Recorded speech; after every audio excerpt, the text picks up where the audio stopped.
Welcome everybody. Welcome back to my channel. And today I am reviewing Games of Thrones season 6 episode 1 called The Red Woman. Now it's a little late, but I guess it's better to mean late than never. So let's just get right into it. Opening scene. So of course everybody's anxiety, anticipation of Games of Thrones this year has been, is Jon Snow dead or alive? And the question kind of was resolved.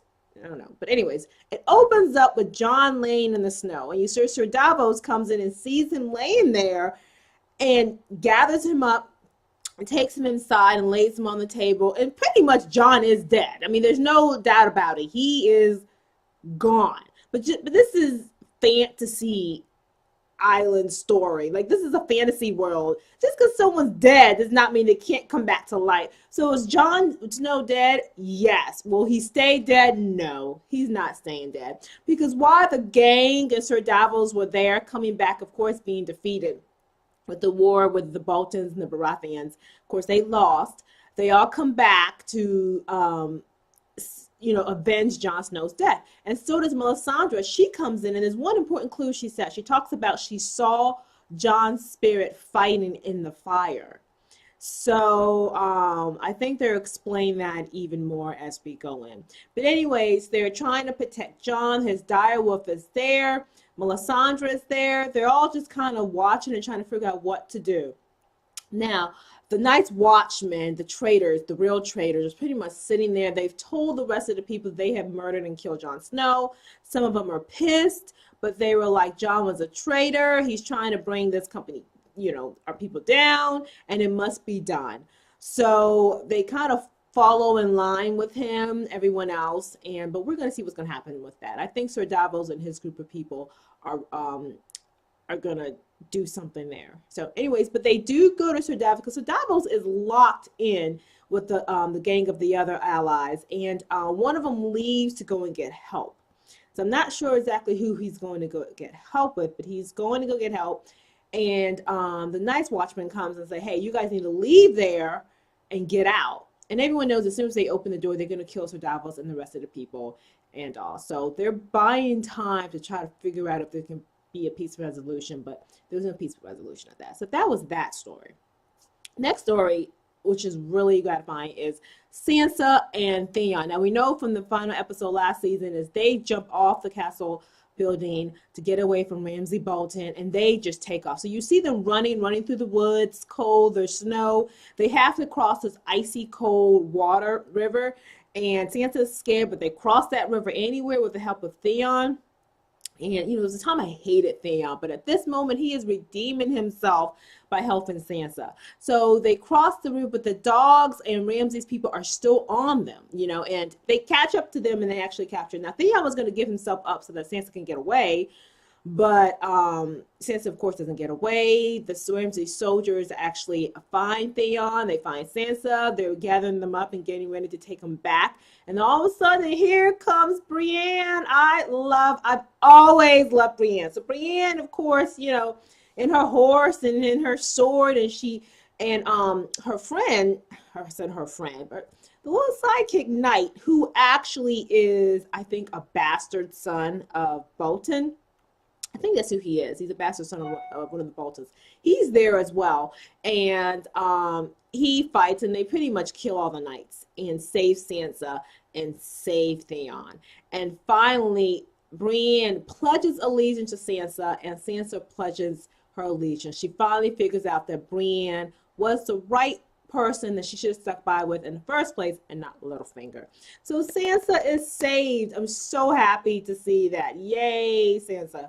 Now, that does not mean that things are going to get better for Sansa. I mean, this is Game of Thrones. I could just see them going worse. I actually forgot this piece about Cersei, but we also know in the season 5 that Cersei's daughter died, and Jaime was bringing her back. So Cersei's sitting there. She hears that Jaime is back. She goes out to see them and realizes that her daughter is dead. So she's having this conversation with Jaime about her life and how there just seems to be tragedy after tragedy, that she is deserving of all of this that's happened to her, and it's very upset. Of course, Marcel, her baby daughter is hers and Jamie's child together, But Cersei talks about a premonition that she had, or was it, but one of the witches had told her this was what's going to happen to her, that she was going to lose her children.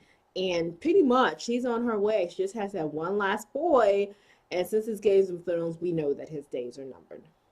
So now we hit to Doran. And we see the king, of course. We also know that I can't remember their names, but they're responsible for the death of Cersei's daughter. But she ends up killing her brother and taking over the kingdom of Doran and killing her nephew. So that's just a small little bleep.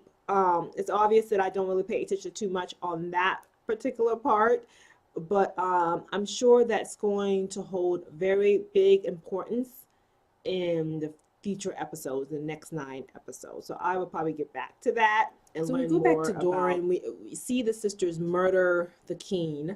And, you know, this is Oberyk's family, and she's doing it to get revenge. She thinks her brother is a bad king. She murders her nephew, pretty much takes over the kingdom, and it's going to be the new queen, I guess, of Doran and run that. Now, her presence and her actions, I think, is going to have some huge effects on the rest of everybody's story coming forward, especially Cersei and Jaime, and all. So that's going to be something to look forward to in the next 9 we see episodes. Tyrion and I think it's Daenarys, and they're just talking about the plight of the kingdom, of, you know, how things are now that Daenerys had left. She had flown away with the dragon, and things are burning. I mean, life seems to be very scary and dreadful.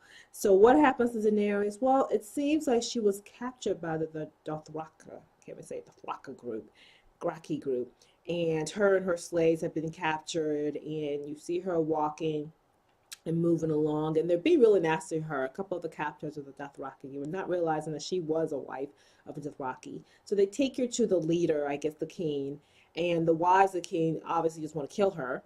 But she's very strong. She's very tough, you know, even though she doesn't have an army and her dragons. And they don't talk about what happened to her dragons. I think that's something we'll see in the next 9 episodes. But she said, listen, I am the wife of Dothraki, you know, Khaleesi. You know, you can't kill me. And then they're like, well, since you are a widowed wife, they can't do anything to her. They can't harm her. They can't sleep with her as part of their culture or customs. But she does have to go to this place where all widows must go and reside. So she's looking at them like, I don't want to go anywhere. But, you know, because she is a widow of a Dothraki, she has to be expelled to this place where she must live out the rest of her days. But we all know that that's not going to happen for Daenerys. So her being called Drogo's widow, she may be able to play her cards well and be able to get out of this really desperate situation. And who knows, she could build herself back up again to be the queen somehow of this particular group of Dothraki people. Next we see Arya. Now Arya was blinded in the end of last episode, and we see her as a blind little girl out in the streets begging. And one of the lady who actually was part of the group that had her blind, because she was in that palace area, that magical area, I don't know what that's called, but she talks to Arya, like, Arya, get up and fight. But Arya's like, I can't fight you, I'm blind. And she's literally kicking Arya's butt, and Arya is trying to fight back, but she can't see. I don't know the significance of this entire blinding of Arya and what's that going to make her, or what's that going to do to her, but I am just kind of like worried. I mean, for the first time, I'm worried about Arya. I've always found her to be very tough, very strong, no matter what the situation. She's always able to pull through, but this one, I'm just like, I'm not sure like how this is going to turn out for Arya.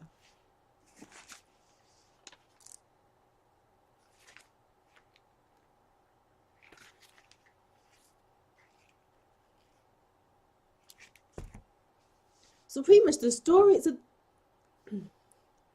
when we come to the near end of the episode again, you know, the Night's Watchmen, they want to come in, they want to be able to get Jon's body, they want Sir Davos and all to get out. They pretty much want to kill everybody in there that are supporters of who they think, of Jon Snow, who they feel is a traitor. And they also want to get the Red Woman, Melisandre. But, you know, like I said, Sir Davos is trying to buy time because one of the persons from his team have left to go and get help. So next we see Melisandre. She goes into a room. You know, Melisandre is this she's a pretty woman. You know, she's in this red dress, long red hair, a witch that she is. And she goes and looks in the mirror and she takes off, I think it's a necklace.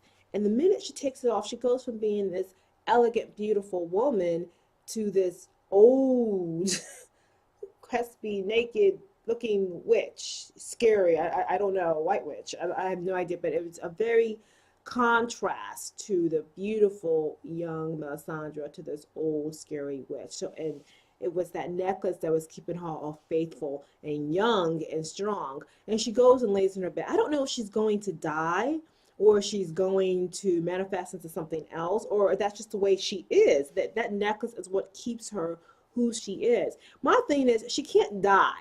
She can't go away because she needs to revive Jon Snow. She needs to figure it out. She has revived people from the dead before.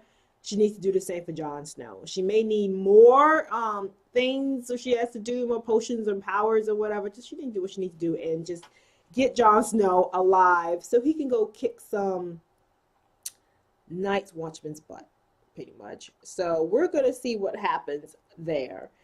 So it was a pretty good episode. I would give the episode a 4 out of 5. I know this is what you call a setup episode to try to set things up for the next 9 seasons. I'm so excited to see what characters are going to happen, especially to Sansa. Of course, Jon, you know, but Sansa, Theon, Jon, Ramsay Bolton. Gosh, I hope his death is this season. Lord, just let it be his death this season. I want him gone. But we shall see. So I'm real excited. Thank you for watching. Please like and subscribe until next week's episode, which is just in a few days, of Games of Thrones. All right. Bye.